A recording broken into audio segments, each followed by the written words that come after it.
Olá, queridos amigos que acompanham nossa evangelização aqui do Espiritismo.net. Nós estamos muito felizes porque estamos retornando a nossa evangelização do ano de 2022. Acredito que alguns de vocês devam lembrar de mim. Meu nome é Aimee, sou evangelizadora da infância e da juventude. Hoje eu vim aqui falar um pouquinho com vocês sobre o retorno às aulas da evangelização. E também sobre a temática de hoje, que é a importância da gente estudar o Espiritismo. E isso mostra também por que é importante a gente estar aqui juntos, online, aprendendo e crescendo. Antes de nós iniciarmos o momento de evangelização e trazermos o tema em questão, vamos fazer uma leitura para nos prepararmos espiritualmente e também fazermos a nossa prece. Hoje eu trouxe um pequeno livrinho chamado Vigiai e Orai. E nessa obra nós podemos encontrar pequenas mensagens muito assertivas, muito importantes para a nossa vida diária. A nossa leitura de hoje se chama Com Alegria. Executa com alegria todas as tuas tarefas. As abelhas fazem mel, colhendo o pólen das flores. Os pássaros cantam, entristecendo os ninhos que os acolhem. Não te queixes da vida. Tens agora aquilo de que mais necessitas para o teu aprendizado. Não ambiciones trilhar o caminho alheio. Em qualquer posição que ocupe, o homem não é poupado da luta. Os que aparentam tranquilidade talvez estejam chorando por dentro. Valoriza o teu corpo, os teus familiares, o teu trabalho, a tua experiência evolutiva. Caso recebesses mais, talvez não soubesses o que fazer com tanto. Um sorriso sincero opera prodígios. Então, essa leitura de hoje nos convida a pensar na nossa realidade aqui na Terra, em tudo que nós recebemos como oportunidade de Deus para o nosso crescimento. A nossa família, os nossos amigos, a nossa escola, todos os lugares por onde passamos, que habitamos, que tivemos a oportunidade de estar, são abençoados por Deus. E nós é que às vezes não aproveitamos as oportunidades da maneira mais correta e mais apropriada. Então eu desejo a você que está nos assistindo que leve essa mensagem no seu coração, que nós possamos ter a alegria de viver, que possamos ter verdadeira gratidão a tudo que nós recebemos de Deus. Então vamos agora fazer a nossa prece e nos concentrarmos para a nossa aula de evangelização. Então agora vamos fechar os olhos e nos concentrarmos para esse momento tão especial de oração. Senhor Jesus, nós te pedimos que nos acompanhe em cada palavra, em cada ensinamento, e que nesse momento o jovem que está aqui conosco, nos assistindo, possa ser abençoado por ti, que a sua família, a sua casa, possa receber essa bênção de luz. E que nós possamos juntos crescer e estudar a doutrina espírita, que tanto nos esclarece e tanto nos conforta, nos ajudando nas pequenas coisas da vida e do nosso dia a dia até as maiores. Que o Senhor possa estar conosco sempre e que o teu evangelho possa ser um farol a iluminar a nossa vida. Muito obrigada, Senhor, por tudo e que assim seja. Esse ano nós temos uma novidade. Chegou uma nova pessoa para me ajudar nesse trabalho também de evangelização. É uma pessoa muito especial que vai ficar aqui com a gente o ano todo, também falando sobre doutrina espírita. Oi, gente, tudo bem com vocês? Meu nome é Júlia, sou evangelizadora da infância, da juventude, moro em São Luís, Maranhão, e a Aimee me convidou para fazer parte, junto com ela, da evangelização do Espiritismo.net. E na mesma hora eu aceitei com muita felicidade, com muita alegria, gratidão. E eu estou amando fazer parte dessa equipe que é maravilhosa. E durante todo esse ano nós estaremos nos encontrando de 15 em 15 dias aos domingos. Gente, agora eu quero saber de vocês. Alguém já ouviu falar em mito da caverna? Alguns chamam de alegoria da caverna. Tem um livro chamado A República que vem falando sobre esse mito da caverna. E eu queria saber quem já ouviu falar sobre esse mito da caverna. Quem nunca ouviu falar sobre o mito da caverna, eu vou explicar um pouquinho sobre o que foi esse mito da caverna. Então agora a gente vai imaginar uma caverna, onde desde a infância algumas pessoas foram aprisionadas lá dentro. e foram obrigadas a ficar de frente para uma parede. Elas foram todas acorrentadas, acorrentaram as suas mãos e foram obrigadas a ficar até o fim das suas vidas, lá naquela caverna, no escuro, de frente para algumas paredes. Na entrada da caverna, entrava um pouquinho de luz. Essa luz refletia na parede e formava sombras, de modo que as pessoas que passavam fora da caverna, pessoas, animais, tudo que passava fora da caverna e passava por trás dessa luz, fazia sombra dentro da caverna. Então, aquelas pessoas que estavam dentro da caverna, né, aprisionadas, elas olhavam nas paredes as sombras. Então, olhem só, aquelas pessoas que estavam dentro da caverna, como elas estavam desde a infância, elas só olhavam aquelas sombras. E no exterior da caverna, né, do lado de fora, o que acontecia? Pessoas, animais, comerciantes, vários trabalhadores passavam e faziam sombra dentro da caverna. E aí, essas pessoas que estavam dentro da caverna, aprisionadas, achavam que as sombras, os ecos que eles viam e ouviam eram a realidade, eram a verdadeira realidade. Ou seja, eles não sabiam que aquilo não passava de apenas uma ilusão, eles não sabiam que existiam outros seres humanos, que existiam animais, que existia uma vida toda fora da caverna. E aí, o que foi que aconteceu um dia? Uma dessas pessoas que estava aprisionada percebeu que a sua corrente estava quebrada. E aí ele conseguiu se levantar e saiu andando. Quando ele saiu andando, ele foi direto para o exterior da caverna e se deparou com a luz, né? A luz do sol, a luz forte.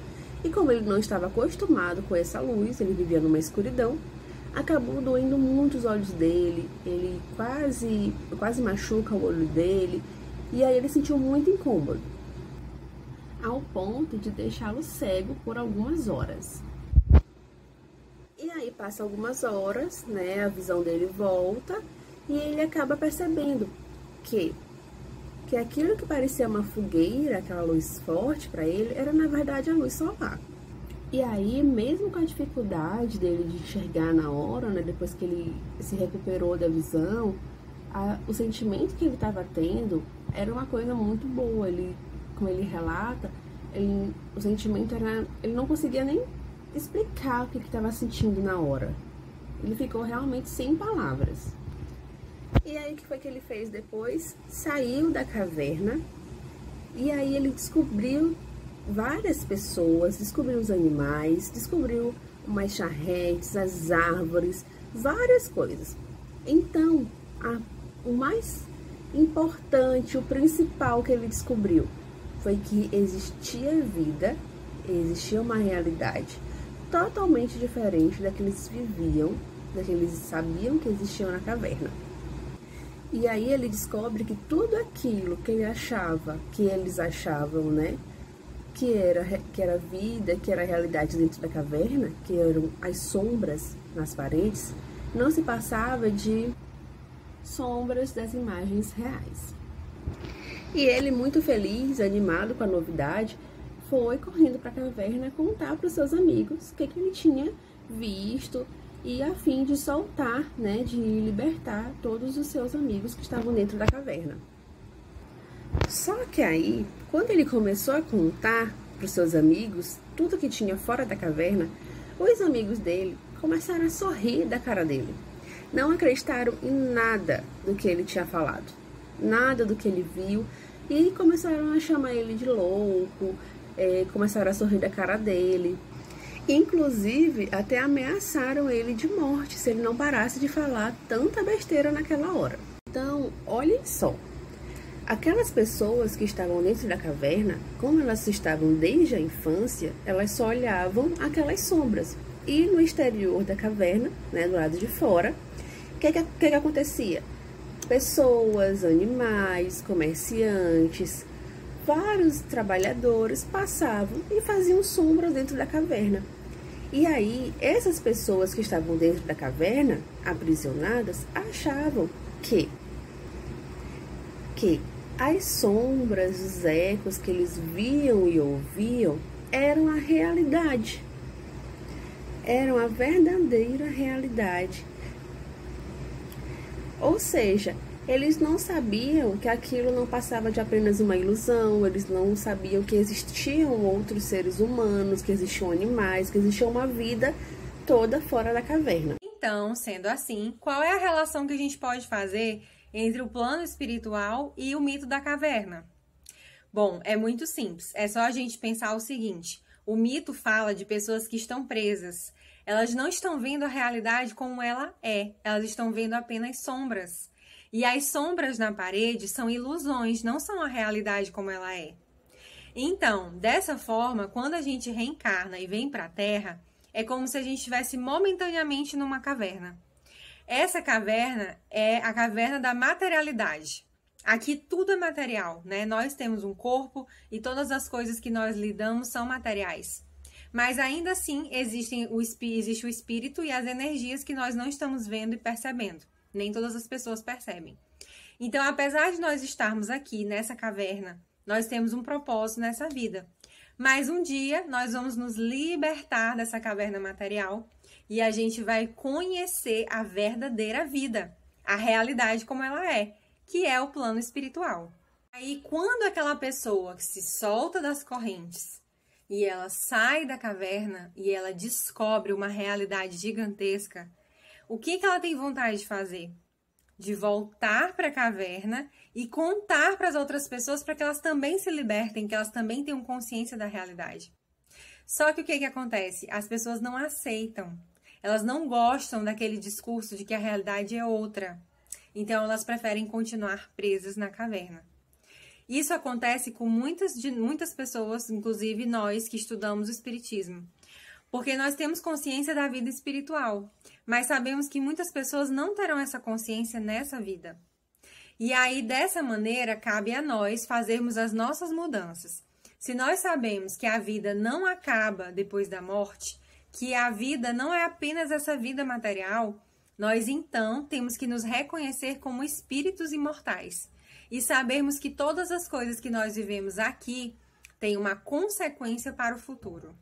Então, nós podemos entender que a vida material é a caverna e aquilo que nos prende a essa caverna, ou seja, que faz a gente ficar muito preso a essa vida material sem entender e sem perceber essa realidade espiritual, são as correntes, que a gente vai entender que são o egoísmo e o materialismo, que fazem a gente achar que essa vida aqui é tudo que existe, como se a gente só vivesse uma vida e pronto, morreu, acabou-se. Só existe a matéria, né? Então, essa seria a visão das pessoas que estão dentro da caverna, que só existe a caverna. Como nós podemos perceber, as energias, os espíritos, a reencarnação, o plano espiritual, tudo isso é uma realidade que nós não estamos vendo aqui e agora. Mas quando nos soltarmos das correntes materiais, nós iremos ver.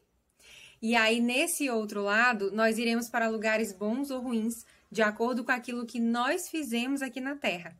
Nesses estados espirituais, eles não são como o céu e o inferno, né? Que as pessoas geralmente acreditam que são lugares específicos. Não, no plano espiritual as coisas podem mudar conforme também a nossa energia e o nosso pensamento. Então, já que tudo isso existe e tudo isso é muito importante para a gente saber, para poder se conduzir na vida, a gente precisa estudar o Espiritismo. Porque é justamente o Espiritismo que vai nos esclarecer sobre tudo isso, com profundidade, com detalhes importantes para a nossa vivência na Terra. Então, gente, precisamos nos preparar para a vida futura, que é a vida espiritual, e vivermos na Terra atentos com os nossos objetivos. Então, por isso a importância de estudarmos o Espiritismo. Por isso a importância de estarmos sempre na evangelização, aprendendo um pouco mais, né? Expandindo os nossos conhecimentos. Então, gente, o nosso encontro de hoje está chegando ao fim. E agora, para encerrar, nós vamos fazer a prece. Eu convido todos que assim se sentirem à vontade, fechar os olhos, elevar o pensamento a Jesus e que nós possamos agradecer a Deus, a toda a espiritualidade amiga, por mais um encontro que está se iniciando da evangelização, do Espiritismo.net, agradecer por esse trabalho tão lindo, tão enriquecedor. Que Deus e toda a espiritualidade amiga possa sempre estar nos abençoando, nos iluminando e nos lembrando de que possa sempre estar nos abençoando, nos iluminando e que nós possamos sempre estar atentos aos nossos objetivos reais, que nós possamos sempre buscar conhecimentos. Que o Senhor possa ficar conosco hoje e sempre. Que assim seja. Gente, muito obrigada pela participação de vocês. Daqui a 15 dias nós estaremos aqui novamente.